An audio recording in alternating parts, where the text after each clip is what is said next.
All right, okay, that's a little warm up. So I'm going to talk about, where are these things? Let's get rid of that one. Okay, so we went through Simon's model, really simple model, right? Really easy if you've played around with making it, and I'll have a little visualization for it in a second. If you've played around with it, it's very easy to, this is incredibly simple code, right? It's just we're just growing this vector of numbers or however you want to do it, but it's really a simple thing to simulate. Apparently no one did that for 60 years because there's a really clear feature in it that immediately pops out if you simulate it, which you should see. All right. So we went through this analysis. We had this, I don't know if I have it quickly. Yeah, I guess the problem is I don't, can I get it here? Okay, so we ended up with this, I know I'm jumping. Yeah, let's just do this part. Yeah, right, this was the big upshot, right? There was an innovation rate, right? This is probably of the next element that you add to your system is a new one that you haven't seen before. 1 minus rho is the probability that it's just a copy of one that's come before. And then we had this nice connection we were able to derive, or you will fill in the important bits, 1 plus 1 over 1 minus rho. So this is gamma, this is the exponent for the size distribution. So that was great, right? Micro story, a little micro story on the right encoded in rho, and this big piece, gamma, or this big descriptive aspect of the system coming out on the left, gamma. All right. So that was incredibly satisfying. And there was a particular approach to that, right? We focused on groups. So another way to do this, we focused on counting up the number of groups that have the same size k, right? So we find the number of words that appear 3 times, or number of unique individual words that the number of words in our dictionary appear 3 times, let's say it like that. So another way to do this is just to say, here's the first group. We're going to start our little system off. If you run this in your little model, you might call it a 0, right? And then it gets replicated to another 0, and then another 0. And then eventually, with probably rho, you get a new one, which will be 1, say, if we're going to just use a nice computer science indexing of things, starting at 0. And the pain that causes people, my God. Okay, so, all right, so we've got that happening. And we could just say, all right, this first group of zeros, they're going to appear at various points in this time, and we're just going to focus on that. That's one group. And then we're going to focus on the group of 1s, and the group of 2s, and the group of 3s. These could be colors, they could be cities. All right, so that's a different approach. And if you do this, and I'm not going to force you to do this, the analysis comes out like this. We get a surprising thing. So this is the size of the nth group as a function of time. Lots of little pieces in here, but let's look at the basics. They both basically have this 1 over t here. What happens is there's a distinction between the first group, the very first group, and then all groups coming after it. And they have this 1 minus rho, right, to this t to the that's the basic kind of piece in there that seems to match up. But the big difference is here. This is gamma of 2 minus rho. Rho is close to 0.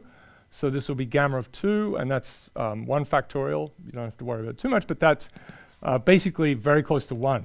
This is rho to the 1 minus rho. Again, very small, but this is very small. So there's this factor of rho difference between these two. So the sizes are going to follow this nice scaling as we go out, but the first one will be different. So there's a first mover advantage, which is really strong in Simon's model, and it wasn't really, as far as we know, noticed at all. And I'll show you why Simon missed it, because he has this very beautiful analysis that seems to get out the full distribution. So why did he miss it? All right. Okay, so the first mover has this. So if you think about this, this is a rho, just this is very small. So this is basically a factor of rho, and that's the big difference between these two is this factor of rho between the first one and all the ones that come after it. Should we worry about that end? I don't think so. Yeah, that's good. And then, so to get from here to here, you'd have to divide by rho, right? So that's potentially very large, right? So rho can be a low innovation factor, means this could be large. All right. So it means the first one will stick out. And that's this, right? So the first element is truly an elephant in the room. All right. And if you simulate it, and you're used to these toy models, one approach that people might have is to just try to get rid of it. You know, it's a transient.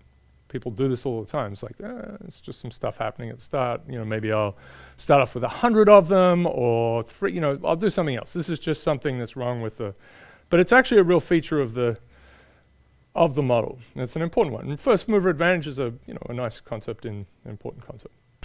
Okay, so here's the upshot. So these are different rows. So this is 1 in 10 elements that come in. Is 0.1 will be new, previously unseen. This is 1 in 100, 1 in 1,000, 1 in 10,000.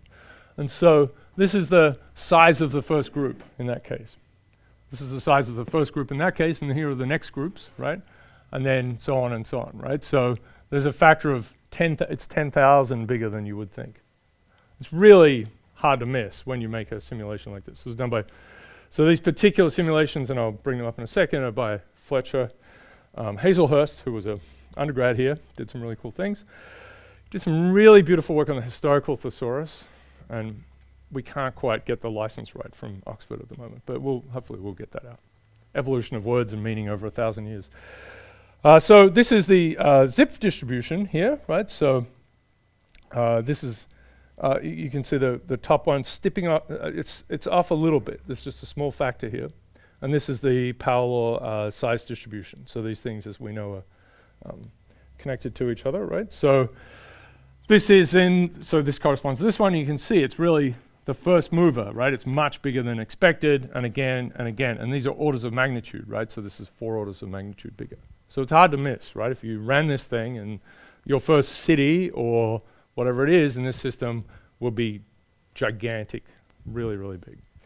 And so that first one, of course, it's sitting there. If you've got this 1 in 10,000 chance of adding a new one, typically there's going to be 10,000 of these things made before you add a new one, on average, right? You're going to flip this funny coin that has a 1 in 10,000 chance of a new one. But most of the time, you're just replicating, and you only start with one group, one type. So you have to replicate that one. So it's like 0, 0, 0, 0, 0, 0, 0. And eventually, on average, about 10,000 time steps out, you add a 1. But then, even then, you start to replicate. Most of the time, you're going to be copying from what you've had before.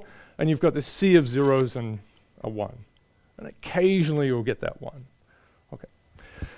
Right. And occasionally, you'll get a completely new one, and that'll be a 2. So let me see if this doesn't break everything. Okay, so we try to do this because papers should be apps in a lot of ways, right? And we're still in the PDF world for papers.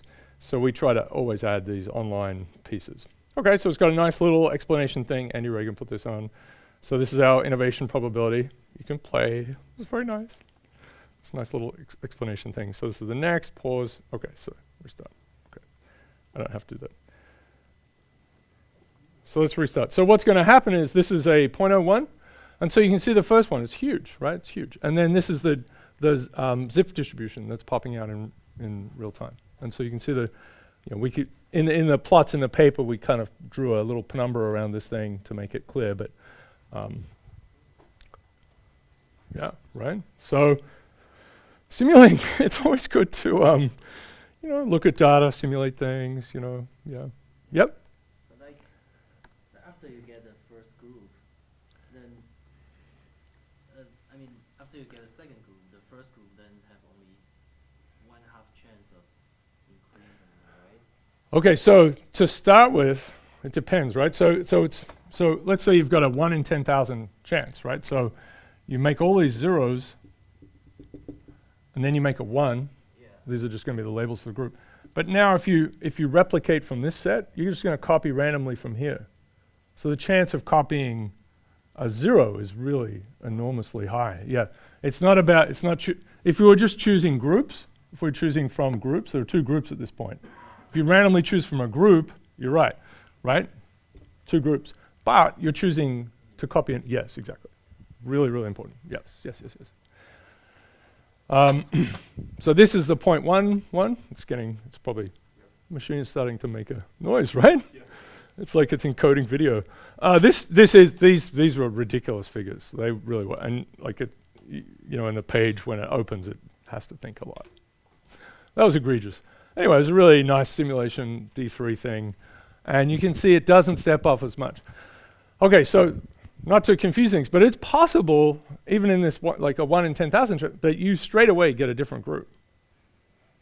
And then that will complicate it, right? So it's very rare, but it's possible to start with a 0. Whatever the chance of the next one, you get a 1. And then suddenly, those things are even. So, you know, restarting this one, this might... Oops, is it dead? No, it's okay. So that first one can do a little better. All right, we'll just play with this all the time. So nice. So this is a 1 in 1,000. 1 in 1,000. Obviously. Damn it, come on. That was asking too much, I guess. 1 in 100. Let's see if we can get a little blob. So let's see how big that second one can be. Not really. Not much of a second one. A little bit. Nope. That one's doing all right. So it depends, right, when it comes along, that second one. But the third and fourth ones, you know, they're toast, right? So you're out here and you're like, I want to join capitalism or whatever. Sorry. Or, you know, or whatever it is. Not great, yeah. Or I will be born after billions of other people. Yeah, all right. Anyway. Fun. All right, so it's really cool, and it's a lovely little thing. Oh, yes. This is a nice little extra feature. Andy put this down here, so you can make it go slowly or super fast. Let's get a little rocket ship. Oh, my God. We really had a lot of fun. He was just a superhero. Okay. All right. And Fletcher, you know, who did these. So Andy did some decorations on top, and Fletcher did all the good stuff here. So, great kid who's captain of the cross-country team here. Really, really excellent running machine.